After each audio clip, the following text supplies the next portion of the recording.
It takes courage to let things go.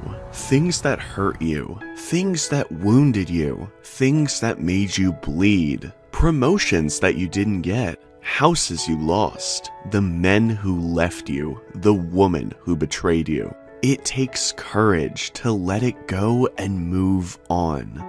It's not easy, because you have to have enough faith to believe that what is in front of you is greater than what was behind you. If you don't learn how to move on, you cannot live and move forward, and you will always suffer. Because if that thing's still living in your head, it's going to still be living in your life. If you're still bitter in your head, you're going to be bitter in your life. You have to determine, do you want to embrace your destiny, or do you want to flutter on the ground in your history? Make this decision, and watch how fast your life moves forward. If you want more in the second half of your life than what you had in the first half of your life, then you have to let the first half go and move on. It sounds strange, but forgiveness is not for another person. Forgiveness is for yourself. Your unwillingness to forgive others is like you sipping the poison and waiting on them to die. You can't sip the poison of unforgiveness and expect them to die. Holding on to a harmful memory or a toxic relationship exhausts you. It breaks you down internally, constantly. Why can't one let it go, even when they know that thing is not good for them? Holding on is a natural human instinct. It is a critical path that prevents you from achieving your goals. Not knowing what to do next will ultimately hurt you. It prevents you from realizing your true potential. But what happens when you're asked to let go of something that is deeply emotionally related to your heart? It hurts you deeply. Letting go of something or someone you love isn't easy, but holding on only keeps you from the possibility of an even better thing. To focus your energy on living positively and proactively, you need to learn how to move on. These tips will help you figure out how to move on once and for all. Letting go of someone you love doesn't mean you have to negate the truth, but don't let it affect your current path. It's human nature to point the finger at someone else or a past incident instead of pointing at ourselves. That's why, at the end of a relationship, you blame the other person for something terrible that happened to you. Yet, even if the facts are terrible or heartbreaking, you can't let bad experiences dictate your future. Instead, use your experiences as a tool to get you to learn and grow in the future. Practice gratitude. As aptly said, when you are grateful, the fear disappears and abundance appears. That's why practicing gratitude is the antidote to the sadness and anxiety you feel when you try to let someone go. Let go of your expectations and focus on what you have with gratitude. This small change in your perspective will help you realize that life is friendly. If you're able to find the lesson in each experience and be grateful for it, reduce your harsh feelings, and you'll instead appreciate what you've learned from your experience. Recognize it's time. Learning when it's time to let go is often the hardest part of this process. But in many cases, it is necessary to let go in order to unlock the life you deserve. Although every relationship is different, most find that it's time to end things when the relationship is causing them more pain than joy, or when trust has eroded to the point where nothing can be rekindled.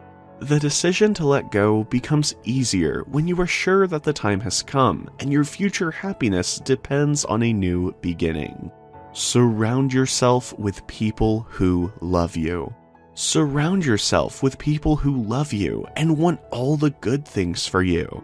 Remember that these people, either your friends or family, will always be there for you.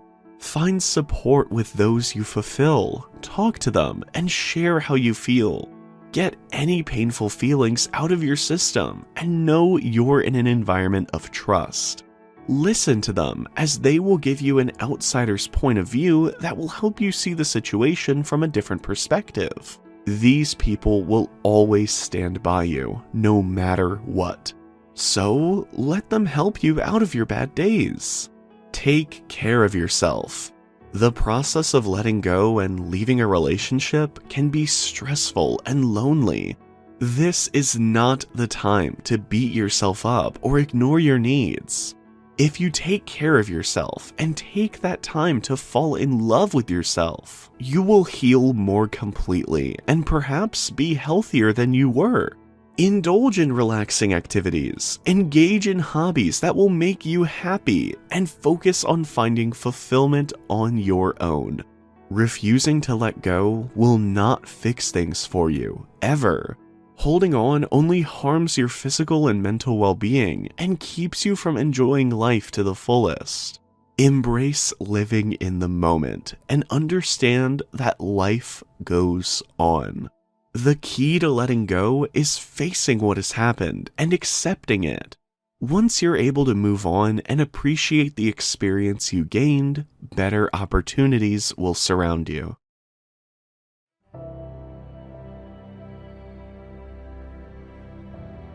What is the secret of charming people? They have removed all negative slides from their heads and have focused only on the positive. Charm is love between the mind and the soul. Charming people are happy, who love themselves but are not big-headed. They enjoy life, and other people sense exactly this love that shines from them. Those people are rare, but you can be one of them if you start to love yourself, to listen to your soul, and take action in the physical world towards your goal. In the process, your face and body both will become more attractive as you will raise your vibration and start knowing yourself. The secret of attractive people is the union of mind and soul. Those people do what they love life and themselves, and because they live according to their creed, love shines through them. Others detect that and immediately are attracted to such people. If you do not love yourself, no one ever will love you. Furthermore, you will never be happy. Every conflict between mind and soul shows negatively on your physical appearance and on your character. As a consequence, you move to a worse and worse lifeline.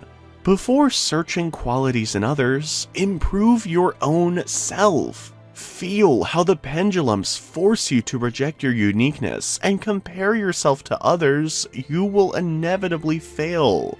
You are your own self, and so accept yourself with your flaws. Then you take your right to be a creator in life.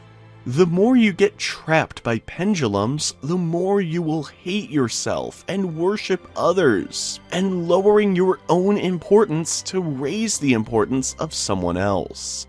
External importance occurs when I believe that the standards which specified by someone else is the peak of perfection.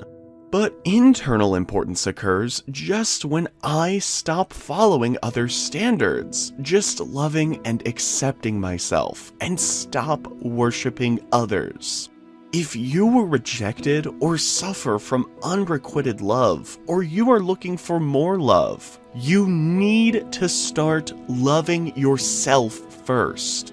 If you can't love yourself just yet, just do something to improve yourself.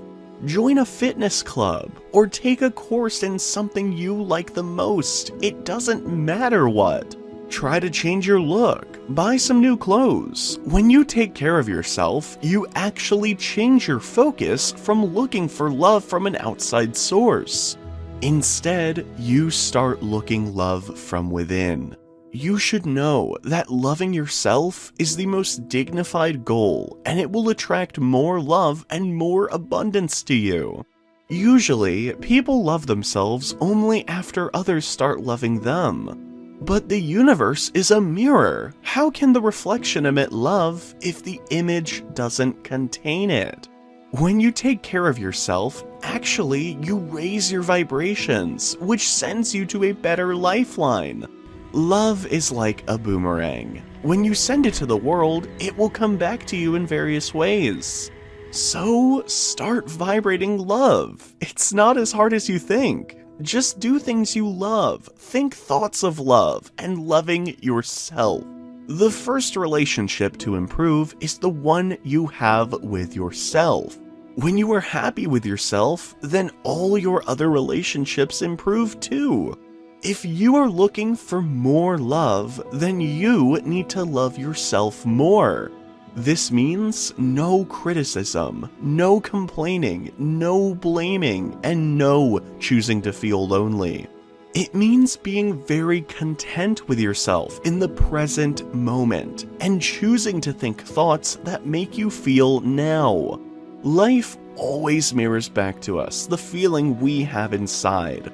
As you grow in an inner sense of love and romance, the right person to share your growing sense of intimacy will be attracted to you like a magnet. When you truly love yourself, you stay centered, calm, and secure, and your relationship at home as well as at work are wonderful.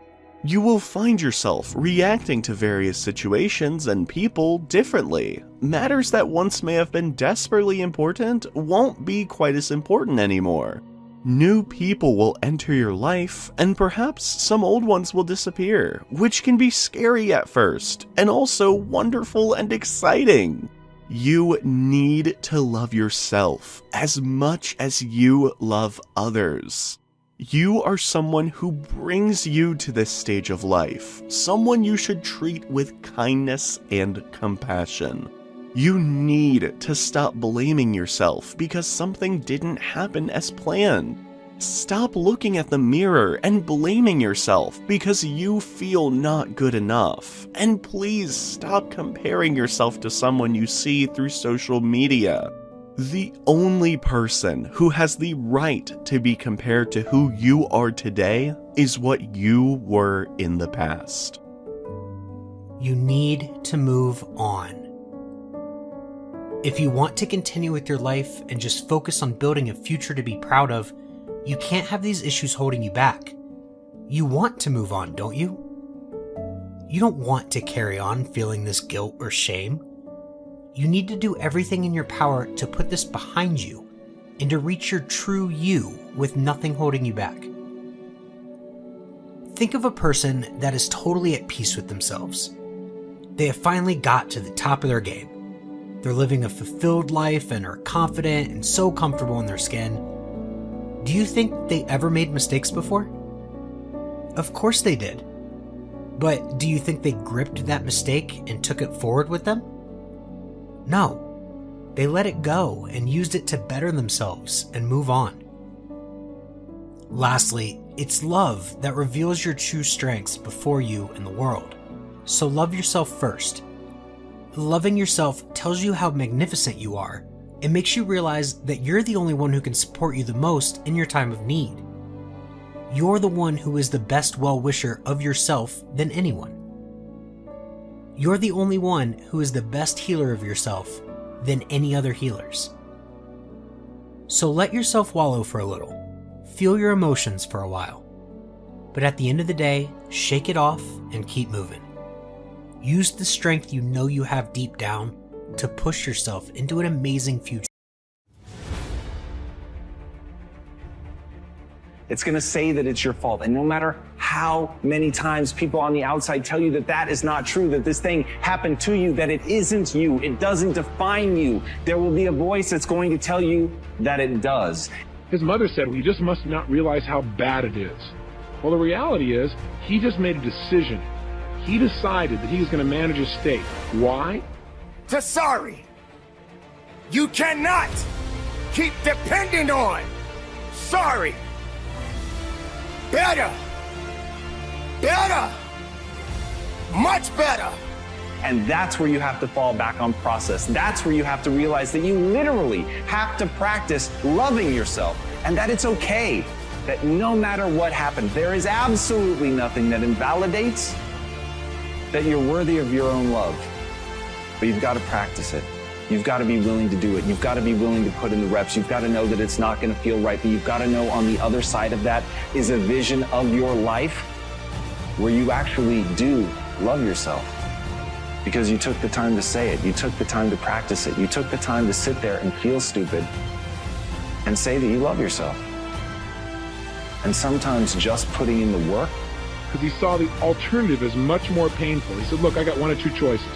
I can feel bad emotionally about everything I've lost and just make my total life a mess emotionally and have more pain to add to my physical pain, or I can focus on what I'm going to do, which means I can at least focus on is what you need to do to get strong. So put in the work. I want you to burn into your nervous system the following statement, because it is a fundamental truth of the human condition. It is literally the baseline physics of what it means to be a person. As Earl Nightingale said, we become what we think about. And that's an idea that I want you to hold firmly in your mind. That's something that I really want you to internalize. I really want you to stop right now. Whatever you're doing, I want you to stop, lean into this video and listen to what I'm saying. You will become what you think about. Really think about that for a second, as if it wasn't just a phrase, as if it's more than just words, as if it were a truth about how the brain works, because it is. You're going to become the thing that you think about. And I know that you're dwelling on a lot of negative shit. I know that you're carrying a lot of baggage with you. And I know that as you think about how things might go wrong, that you believe. About 8 years later, he's flying his airplane with 3 other friends in Colorado, and he made himself a rather big mistake. He didn't go through his checklist, and he didn't notice that there was frost that had developed on the wing. And when he took off, he crashed. 3 people walked away. He was not one of them. He was paralyzed from the waist down for life. So they cut off his toes since he didn't need them anymore and sewed them on his hands so he'd have something to be able to grasp things with. He's stuck in a wheelchair now for life. Of course, he doesn't look at as stuck in a wheelchair. In fact, you say at this point he must have given up, right? No. Even after his wife left him, he said, look, I don't want to be around a fried cripple. Even after all that, he still didn't give up. He turned around, and the city he was living in Colorado had some major problems. He decided to become the mayor of that town. After that, he decided to run for lieutenant governor of the state of Colorado. He placed 3rd in a group of 6, and he ran on the issues, not on a sympathy vote. Onward and upward. Doing all the things that will make you better depends on how you think, how you feel, what you do, how you proceed. But let sorry go. We don't need that. You don't need that. Don't be the sorriest person. Be the better person. Lift yourself up. Stop with the excuses. Stop doing things that you know that is not right. Because you can't be rewarded for that. And he campaigned door to door. Now remember, this guy didn't look too terribly good. In fact, he used to wear a button that said, send me to the governor's mansion and I won't just be another pretty face. Kind of a nice way to interrupt people's patterns and make them associate something new to you. Now, he didn't win the lieutenant governor's place. He still didn't give up. He now has his own radio show in Colorado, and he has found the woman of his dreams and remarried. So I've got to tell you that if you start to tell me, well, gosh, Tony, I got all these problems. It's hard to manage my state. Just think about W. Mitchell. When I look at somebody like Belushi and see all that he had, and I look at somebody like Mitchell, who seems to have all these challenges but is so happy, so successful, such a sense of possibility, it becomes clear to me that I have no excuse to ever not manage my state on a consistent basis. No matter how big the problems may seem, you're much better than anybody like that might ever hope to be. So how do we manage our states? Well, one, remember, I believe virtually everything in life comes down to why to first, then how to. There is no rewards in sorry. There is no rewards in pity. It's time to move on. It's time to be better. It's time to do what's right.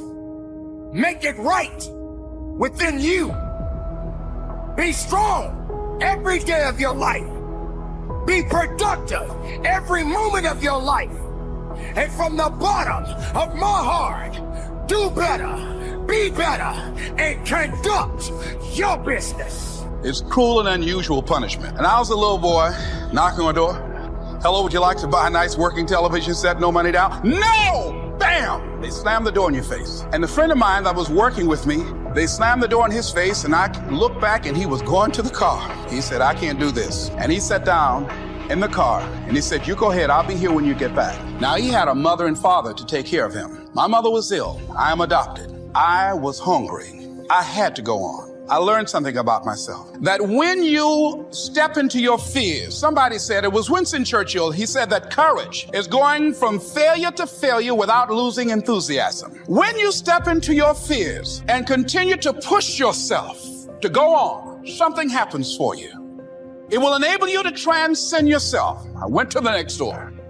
You like to buy a nice working television? No! Bam! Went to the next one. No! Bam! After a while, I no longer took it personal. And I began to play a game. I said, well, I know there's a yes out here somewhere, and I'm going to keep on till I find it. You're learning. And when you're learning, you are growing. You are growing to be something unique. You are growing to serve a purpose. Do not let failure confuse your opportunities. Let failure serve its purpose. Nothing happens overnight. It is a process. And the time will come where you will reflect on the many failures that you have embarked on. And for that, you will become greater than you was yesterday. So keep up the good fight. Keep pushing forward and learn from the failures and move forward with a purpose. For purpose is within you, and only failure is there to teach you. And I'm not going home until I do. And I continue to knock on doors. And then somebody eventually would say yes. And I said, are you sure? And I would go in there and I would get the sale. When you have something you want to do, if you don't develop the courage to do that which has been given you to do, and you spend a lot of time going around trying to convince other people or trying to get their approval, what will happen is that you will lose your nerve. And other people will convince you that what you're doing doesn't have any value. And you'll give up on your dream. It's an interesting thing about life, I've also found, that if you don't have the courage to act, sometimes and particularly if you have something special to do, life will move on you. Abraham Maslow said that life is about growth. And he said, you can either go back to your comfort zone, and there you won't find any growth, or you must be willing to go forward and face your fears again and again and again.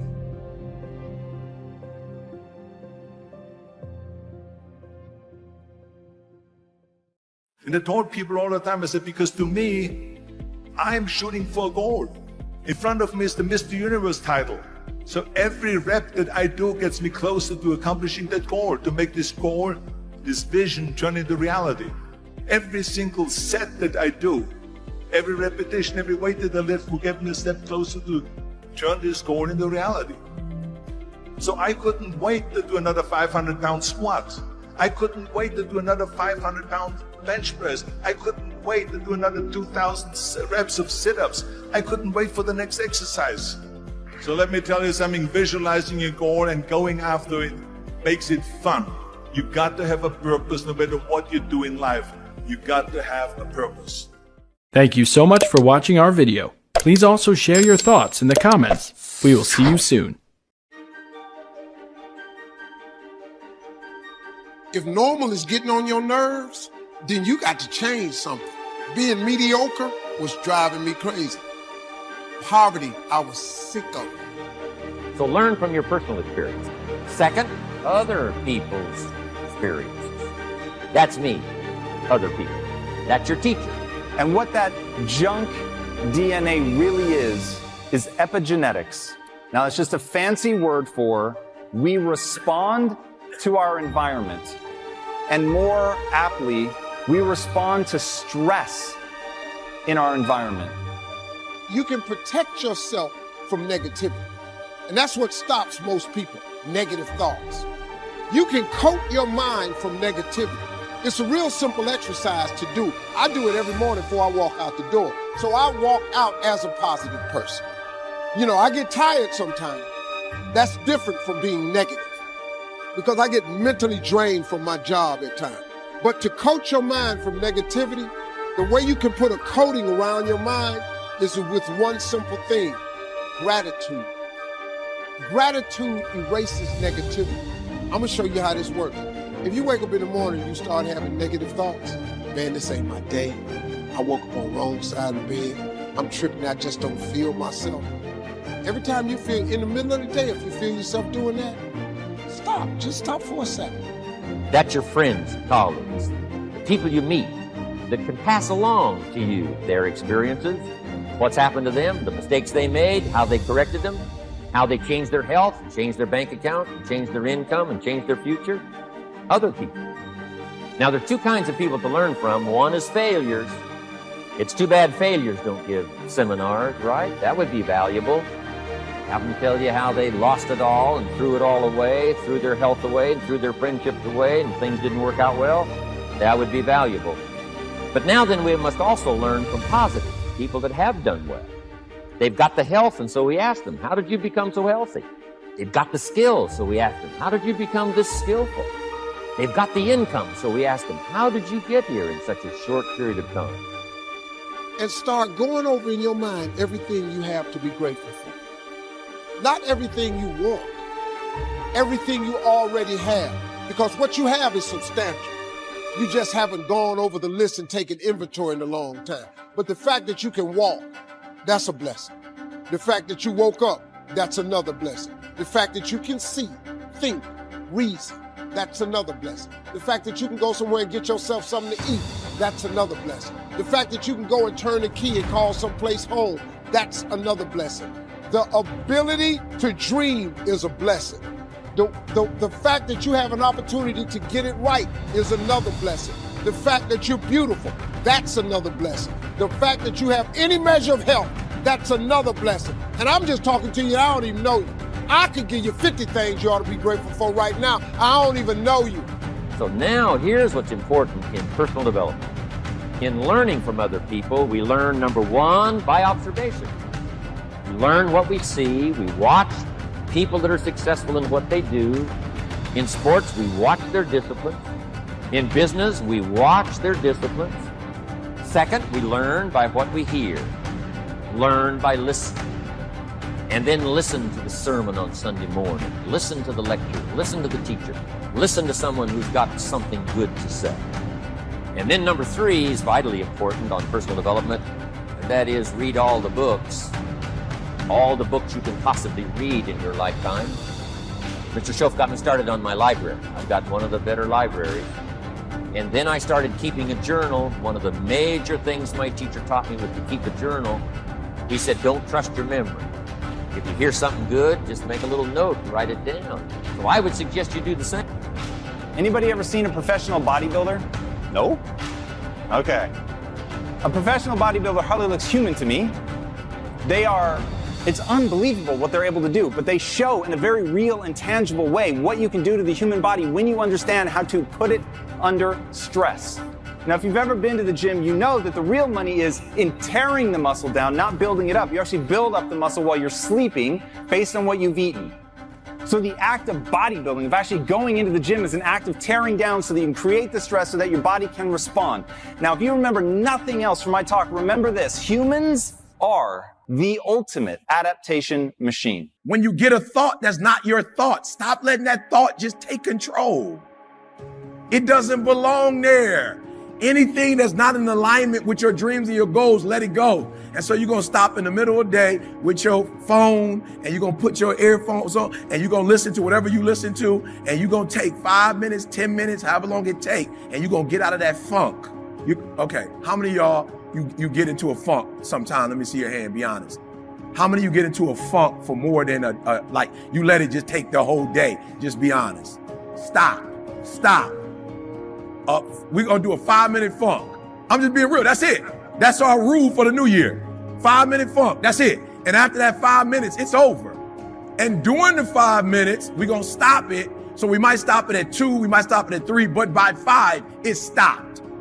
What would your life look like if you only listen to your voice and you use your inner energy to help you to become successful? What would it look like?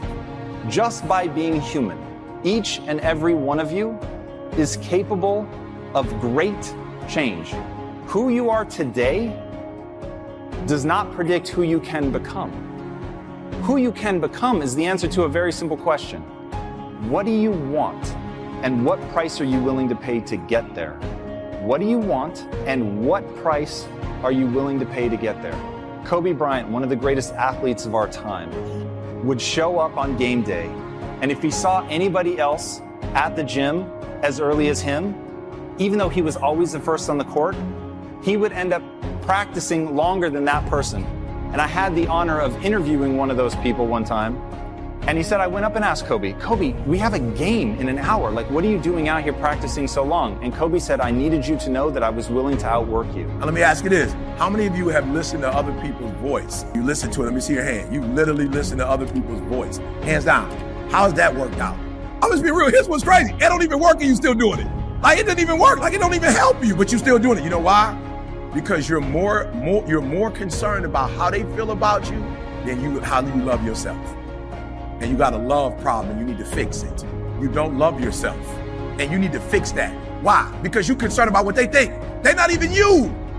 And so we're gonna fix our thinking, we're going to channel our energy, and this is gonna be the best year of our life. Does that make sense? All right, today is all about you.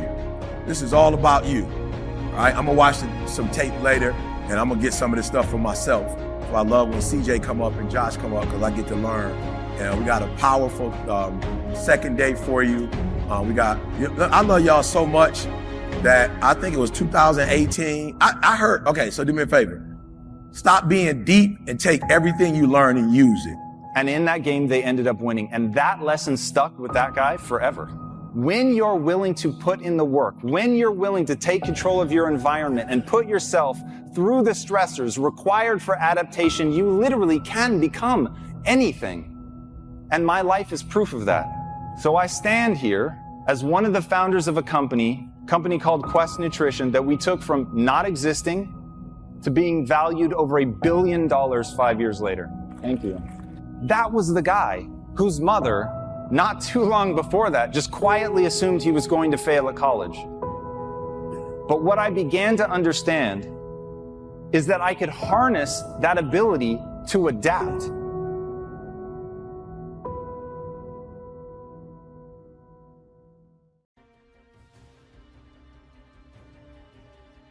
Charisma is derived from a Greek word meaning an ability to elicit favor in other people. It's a magnetic quality of personality that people respond to as if it were magic. Now, when you get good at that, you can reduce the amount of time that you stay there to next to nothing. But it starts with recognizing that there is an impermanence to pain, and it's critical to focus on that. It's better to be prepared for an opportunity and not have one than to have an opportunity and not be prepared. How are you going to separate yourself from everybody else? You keep going, and then after that you keep going. It's not always making the last shot. He's under pressure doing what you're supposed to do. And coming out successful, Kobe and Jordan were my heroes. Every single match, I didn't care who I was playing. They're in trouble before they even lace it up. They always see us doing the easy part.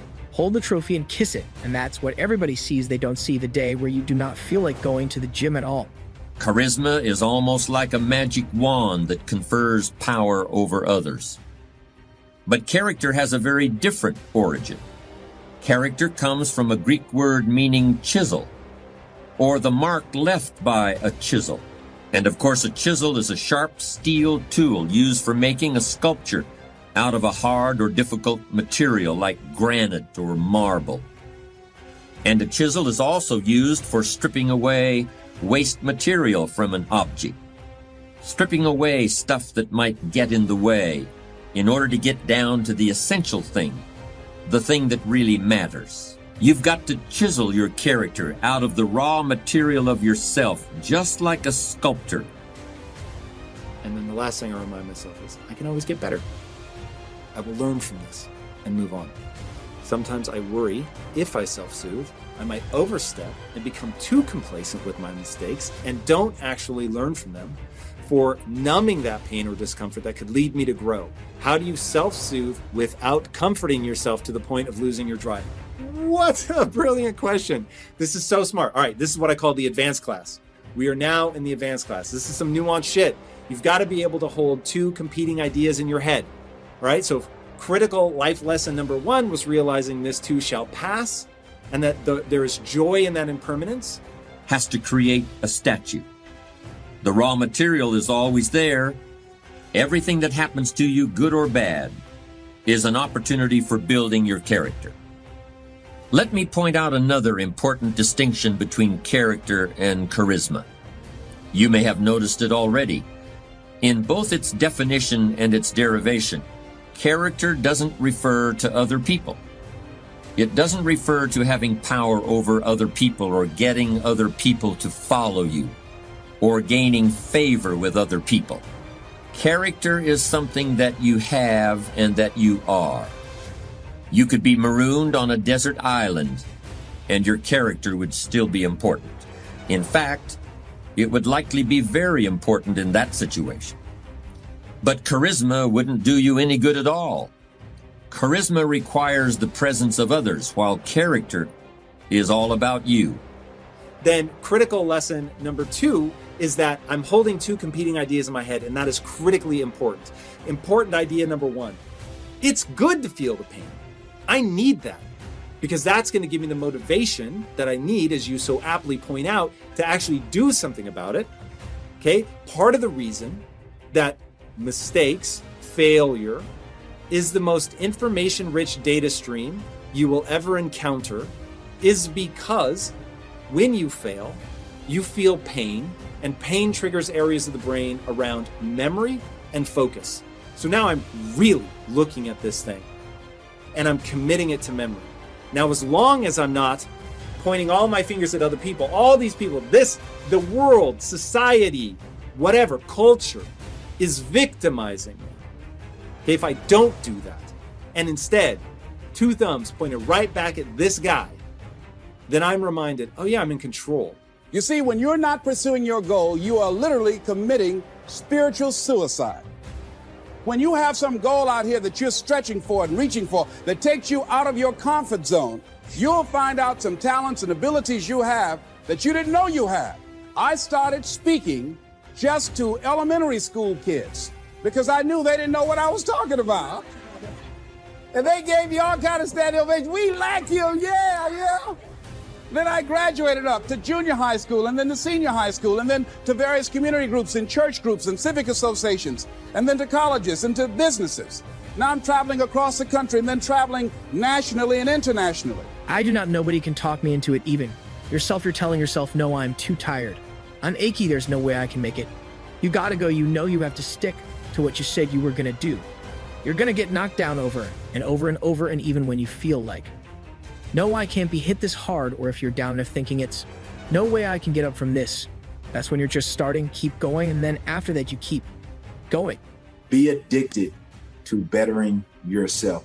When you think about some of the great athletes and in so many sports, and I think the perfect examples, I think for me, it's because I love basketball. You think about a lot of these kids, they go from high school to the pros. And obviously that's not the case now. You have to go 1 year, but just think about the kids that go from high school to the pros. You think about your Kevin Garnett, you think about your Kobe Bryant, your LeBron James, Michael Jordan. He's one of the greatest.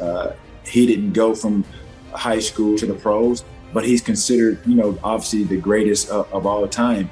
But when you think about what Michael Jordan did as setting the blueprint, especially for a guy like Kobe, who was at that point when he was alive, he was a living carbon copy of one of the greatest basketball players of all time. It's about what we do. It's about how we handle the situation. It's not about what happens to us, because things are going to happen. How are you going to separate yourself from everybody else? And I always thought anytime it got really incredibly hard, I would think about all the people quitting right now and how they're going to feel in a few years, that they're just going to say, man, what if I hadn't have given up? What if I would have kept going? Don't say what if, please, please, please, please, please. Don't have the what ifs down the road. But I never would have discovered what I'm able to do right now if I wasn't willing to take a chance. You've got to be willing to do that. You've got to believe in yourself. A lot of people love me to tell this story. When I got out of school, you know, my first major goal was to buy my mother a home, and my hero in broadcasting was Paul Harvey, and I wanted to become involved in broadcasting, and I loved the disc jockeys that were on the air, and I wanted to become a disc jockey. See, so I started working to develop my communication skills and expand my vocabulary. I started visualizing myself being a disc jockey. I saw myself on the air having a talk show and playing records and people listening to me. That was my vision. That was my dream. I held that in mind constantly, and I would practice all the time. Practice makes what? Absolutely not. Just dislodge that from your mind. Practice only makes improvement. Perfection doesn't exist. You need to take it out of the dictionary. It doesn't exist. Practice only makes improvement. You can always better your best. You have not done your best work yet. You think about what LeBron has done. He lived up to the expectations, lived up to the potential in which a lot of scouts and owners and GMs pegged him as. And so that's why you look at Steph Curry. That's why you see these guys, they enhance upon their abilities and their potential. When you look at scouts and how they grade or evaluate talent, sometimes these scouts are way off base. If you go back and look at some of the scouting reports of a guy like Steph Curry, who's small frame, another guy, Kevin Durant, they said these guys were not going to make it in the league. It was going to be tough. But these are some of the guys that are, they're lighting it up every night, making it to beyond the expectations of, the playoffs, getting to the finals. Look at what Kevin Durant has done, even after the Achilles injury. Not to mention, one of the greatest, basketball players, in LeBron James. Look at what Michael Jordan did. You keep going now, and I'm telling you, you'll be in a better place than you would be if you quit. If you want to be great, man, prepare to get up off that mat, the aspirations, the dreams of what it takes, the commitment to hard work, but more importantly, how many lumps you've got to take. That's when your survival skills have to kick in, and hopefully you've trained enough in your mental preparation and really believe enough in yourself to get up, because you know everybody